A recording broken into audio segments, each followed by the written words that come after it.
అందరికీ హాయ్ అండి. అందరూ బాగున్నారా? నేనైతే చాలా బాగున్నానండి. ఈరోజు వీడియోలో నేను హోటల్ స్టైల్లో చేసుకునే ఉప్మా ఇంకా చట్నీ ఈ విధంగా చేస్తే కనుక ఒక ప్లేట్ తినేవాళ్ళు ప్లేట్లు అయితే లాగించేస్తారండి. అంత టేస్టీగా ఉంటుంది. ఈ చట్నీతో కనుక ట్రై చేస్తే కనుక ఎవరికైనా సరే నచ్చి తీరుతుందండి. అంత టేస్టీగా ఉంటుంది. తప్పకుండా ట్రై చేయండి మీరు. ముందుగా నేను ఉప్మాకు ప్రిపేర్ చేస్తున్నానండి. దీనికోసం ఒక గిన్నెతోటి చూడండి, దీంతో నేను ఉప్మా రవ్వ తీసుకున్నాను. సుజీ రవ్వ అంటారు కదా, అదండి తీసుకుని ఫ్రై చేసుకుంటున్నానండి. మంట లో ఫ్లేమ్లో పెట్టుకుని దీన్ని ఇలా కలుపుతూ కొంచెం స్మెల్ మారే వరకు కూడా ఫ్రై చేసుకోవాలండి. ఇది కొంచెం ఫ్రై అయిందంటే మనకి పచ్చివాసన పోయి మంచి స్మెల్ అనేది వస్తుంది. కలర్ మారిపోకుండా చూసుకోండి. కలర్ మారిపోకుండా ఇలా కలుపుతూ ఫ్రై చేసుకోవాలి. మంట ఎప్పుడు కూడా మనము మీడియం ఫ్లేమ్లో పెట్టుకుని ఫ్రై చేసుకోవాలండి. ఇలాగా ఫ్రై చేసుకున్న తర్వాత దీన్ని ఒక దాంట్లోకి అయితే తీసేసుకున్నాను, ఒక ప్లేట్లోకి. తర్వాత అదే గిన్నెని పొయ్యి మీద పెట్టుకొని దీంట్లో ఆయిల్ వేసుకుంటున్నానండి. ఉప్మా ప్రిపేర్ చేసుకోవడానికి సరిపడా ఆయిల్ అయితే దీంట్లో వేసుకుంటున్నాను నేను. ఉప్మాలో కొంచెం ఆయిల్ ఎక్కువ వేసుకుంటే టేస్ట్ బాగుంటుందండి. ఆయిల్కి బదులు మీరు దీంట్లో నెయ్యి కూడా వేసుకోవచ్చు. నెయ్యితో చేసుకున్నా కానీ చాలా కమ్మగా ఉంటుంది ఉప్మా. తర్వాత దీంట్లో నేను కొన్ని పల్లీలు అయితే వేసుకుంటున్నానండి. పల్లీలు వేసుకుని ముందుగా ఫ్రై చేసుకోవాలి. పల్లీలు తొందరగా వేగవు కాబట్టి ముందుగా పల్లీలు ఒకటే వేసుకుని ఇలాగ కలుపుతూ ఫ్రై చేసుకోవాలండి. చూడండి, కొంచెం ఫ్రై అయిన తర్వాత దీంట్లో నేను శనగపప్పు వేసుకున్నాను. అలాగే మినపగుళ్ళు కూడా వేసుకున్నానండి. ఒక స్పూన్ శనగపప్పు, స్పూన్ వరకు మినపగుళ్ళు వేసుకుని వీటిని కూడా ఫ్రై చేసుకోవాలి. ఇవి లైట్గా కలర్ మారే వరకు కూడా ఫ్రై చేసుకున్న తర్వాత దీంట్లోకి చిన్న ఉల్లిపాయ ఒకటి సన్నగా కట్ చేసుకుని దీంట్లో ఆనియన్స్ కూడా వేసుకుని దీన్ని కూడా ఫ్రై చేసుకోవాలి. ఆనియన్స్ మెత్తగా అయితే సరిపోతుందండి, బాగా ఎక్కువ ఫ్రై అవ్వాల్సిన అవసరం లేదు. తర్వాత దీంట్లో ఒక స్పూన్ వరకు అల్లం తురుమండి సన్నగా తురుముకొని దీంట్లో వేసుకున్నాను. తర్వాత 2 పచ్చిమిర్చి కూడా సన్నగా కట్ చేసుకుని వేసుకున్నాను. వేసుకుని ఇవన్నీ కూడా ఫ్రై చేసుకోవాలి. కొంతమంది అయితే టమాటా కూడా వేసుకుంటారండి. మీకు ఇష్టమైతే టమాటా కూడా వేసుకోవచ్చు. టమాటా కూడా మనము చాలా తక్కువగా వేసుకోవాలండి. ఒక చిన్న టమాటా తీసుకుని సన్నగా కట్ చేసుకుని వేసుకుంటే సరిపోతుంది. తర్వాత దీంట్లోకి సన్నగా కట్ చేసిన కొత్తిమీర, కరివేపాకు కూడా వేసుకున్నాను. వేసుకుని ఫ్రై చేసుకుంటున్నానండి.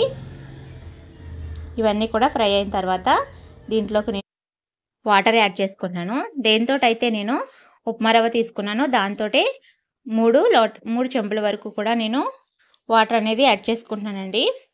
3 చెంబులు యాడ్ చేసుకుంటే కనుక ఒకటికి 3 వేసుకుంటే సరిపోతుందండి. కరెక్ట్గా సరిపోతుంది వాటర్ కొలత అనేది.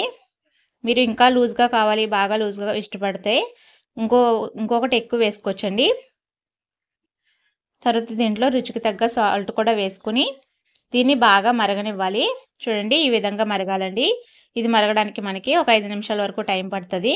ఒకసారి మరిగిన తర్వాత మనము ఉప్పు చెక్ చేసుకోవాలండి, సరిపోయిందో లేదనేది. ఈ టైంలో వేసుకుంటే సరిపోతుందండి. తర్వాత ఉప్మా రవ్వ వేసిన తర్వాత సాల్ట్ అనేది యాడ్ చేయడానికి కుదరదు కాబట్టి ఇప్పుడే చెక్ చేసుకుని వేసుకున్న తర్వాత నేను ముందుగా వేయించి పక్కన పెట్టుకున్నాను కదా ఉప్మా రవ్వని, దాన్ని దీంట్లో వేసేసుకుంటున్నానండి. ఈ విధంగా కొంచెం కొంచెం వేసుకుంటూ ఇలా కలుపుకుంటూ ఉండాలి. లేదంటే ఉండలు కట్టేస్తుందండి. ఉండలు కట్టిందంటే కనుక మనకి టేస్ట్ అస్సలు బాగోదు. అక్కడక్కడ పిండిలాగా ఉండిపోతుందండి. అందుకని అది స్లోగా వేసుకుంటూ బాగా కలుపుకుంటూ ఉండాలి. తర్వాత దీన్ని 2-3 సార్లు ఇలాగా బాగా కలియబెట్టిన తర్వాత మంట మనము సిమ్లో పెట్టుకుని దీనిపైన మూత పెట్టుకుని ఉడికించుకుంటే కనుక ఇది మనకి ఒక 2 నిమిషాలకు ఉడికిపోతుందండి. మధ్యలో మూత తీసుకుంటూ కలుపుకుంటూ ఉండాలి. మంట సిమ్లో పెట్టుకుని ఉడికించుకుంటే కనుక అది మగ్గిపోతుందండి. వాటర్ అంతా కూడా ఎగిరిపోతుంది. టేస్ట్ అంటే చాలా బాగుంటుందండి. చాలా సింపుల్గా చేసేసుకోవచ్చు ఇది. వంట రాని వాళ్ళు కూడా ఈ ప్రాసెస్లో కనుక చేస్తే కనుక చాలా బాగా కుదురుతుందండి ఉప్మా. చూడండి, ఒక 2 నిమిషాలకి ఈ విధంగా దగ్గర పడిపోయింది కదా ఉప్మా మొత్తం. ఒకసారి ఇదంతా కూడా ఇలా కలిపేసుకున్న తర్వాత దీనిపైన మనము కొత్తిమీర వేసుకోవచ్చండి. సన్నగా కట్ చేసిన కొత్తిమీర వేస్తున్నాను. వేసుకుని ఒకసారి అంతా కూడా బాగా కలిపేసుకోవాలి. ఈ కొత్తిమీర ఫ్లేవర్ కూడా చాలా బాగుంటుందండి. ఇదంతా కూడా ఈ విధంగా బాగా కలిపేసుకుని తర్వాత దీంట్లో మీ దగ్గర నెయ్యి ఉంటే కనుక 1 స్పూన్ నెయ్యి వేసుకోవచ్చండి. లేదంటే కనుక దీంట్లో నేను ఆయిల్ వేస్తున్నాను. నా ఛానల్ని సబ్స్క్రైబ్ చేసుకోకపోతే కనుక సబ్స్క్రైబ్ చేసుకోండి. వీడియో నచ్చితే కనుక లైక్ చేయడం మాత్రం మర్చిపోకండి. దీనిపైన ఇలాగ 2 స్పూన్ల వరకు ఆయిల్ వేసుకుంటున్నానండి. వేసుకుని మొత్తం అంతా కూడా ఒకసారి కలిపేసుకుని స్టవ్ ఆఫ్ చేసి మూత పెట్టుకుని 1 నిమిషం పాటు అలా వదిలేసి సర్వింగ్ ప్లేట్లోకి వేసుకుంటే కనుక టేస్ట్ చాలా బాగుంటుందండి. ఇంకా దీంట్లోకి నేను చట్నీ కూడా ప్రిపేర్ చేస్తున్నాను. దాంతో తింటే కనుక చాలా టేస్టీగా ఉంటుందండి. చట్నీ కోసం స్టవ్ మీద ఒక గిన్నె పెట్టుకుని దాంట్లో కొంచెం ఆయిల్ వేసుకున్నాను. తర్వాత దీంట్లో 1 స్పూన్ శనగపప్పు వేసుకున్నానండి. తర్వాత దీంట్లో 1 స్పూన్ మినపప్పు వేసుకుని వీటిని ఫ్రై చేసుకోవాలి. ఇవి కొంచెం ఫ్రై అయిన తర్వాత దీంట్లో చిటికెడంతా జీలకర్ర వేసుకున్నానండి. ఈ చట్నీ ఉప్మాలోకే కాకుండా ఏ టిఫిన్లోకైనా సరే చాలా బాగుంటుంది. ఒకసారి ట్రై చేశారంటే కనుక మీరు ఏ టిఫిన్లోకైనా సరే ఈ విధంగానే చేసుకుంటారండి. చాలా టేస్టీగా ఉంటుంది. అవి ఫ్రై అయిపోయిన తర్వాత దీంట్లోకి నేను ఎండుమిర్చి వేసుకున్నాను. 6 ఎండుమిర్చి వేసుకున్నానండి. ఎండుమిర్చి వేయడం వల్ల ఈ చట్నీ కలర్ అనేది రెడ్ కలర్ ఉంటుంది. చాలా టేస్టీగా ఉంటుందండి. తర్వాత దీంట్లోకి నేను 3 స్పూన్ల వరకు నువ్వులు వేసుకున్నానండి. ఈ నువ్వులు వేయడం వల్ల చట్నీ చాలా కమ్మగా ఉంటుంది.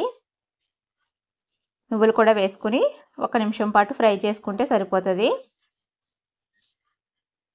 ఎండుమిర్చి కూడా కలర్ మారిపోయినాయి కదా, చూడండి ఈ విధంగా ఫ్రై అయిపోయినాయి. వీటిని ఒక గిన్నెలోకి అయితే తీసేసుకుంటానండి. చూడండి ఇలాగా ఒక గిన్నెలోకి తీసేసుకున్నాను.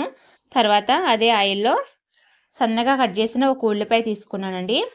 ఇలాగా సన్నగా కట్ చేసుకుని వేసుకుంటున్నాను. ఈ ఉల్లిపాయ కొంచెం కలర్ మారే వరకు కూడా ఫ్రై చేసుకోవాలి.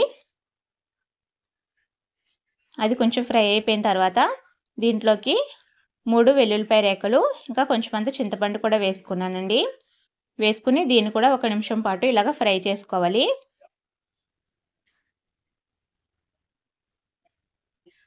ఇలా కలుపుతూ ఫ్రై చేసుకుంటే కనుక అన్నీ కూడా సమానంగా ఫ్రై అవుతాయి.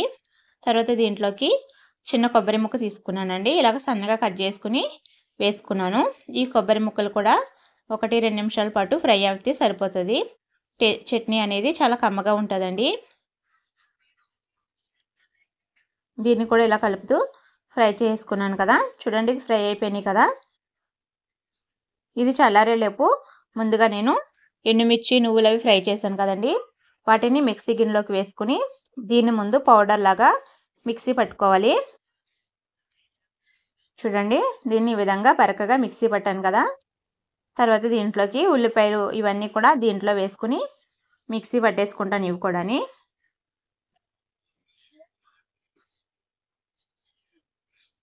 తర్వాత దీంట్లోకి కొంచెం అంత వాటర్ వేసుకుని దీన్ని కూడా మిక్సీ పట్టేసుకుంటున్నానండి. మీరు సాల్ట్ వేసుకునే వాళ్ళు ఇప్పుడైనా వేసేసుకోవచ్చండి. నేనైతే చట్నీ అంతా రెడీ అయిపోయిన తర్వాత లాస్ట్లో వేస్తున్నాను. దాన్ని మెత్తగా మిక్సీ పట్టేశాను కదా. తర్వాత దాంట్లోకి కొంచెం అంత తాలింపులు అయితే ఫ్రై చేసుకుంటున్నాను. కొద్దిగా ఆయిల్ వేసుకుని మినపప్పు, శనగపప్పు, ఆవాలు, జీలకర్ర ఇవన్నీ కలిపి 1 స్పూన్ వేసుకున్నాను. 2 ఎండుమిరపకాయలు కూడా వేసుకుని ఇలాగా ఫ్రై చేసుకుంటున్నాను.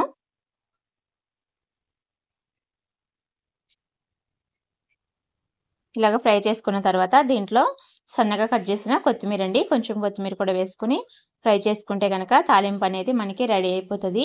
చట్నీలో తాలింపు వేసుకోవడం వల్ల చాలా కమ్మగా ఉంటుందండి. ఆయిల్ తక్కువ తింటాను, నాకు ఆయిల్ తక్కువ ఇష్టం అనేవాళ్ళు తాలింపు వేసుకోకపోయినా పర్వాలేదండి. చూడండి ఆ తాలింపు వేగిపోయింది కదా, ఇదంతా కూడా చట్నీలో వేసేసుకుని ఈ విధంగా కలిపేసుకోవాలి.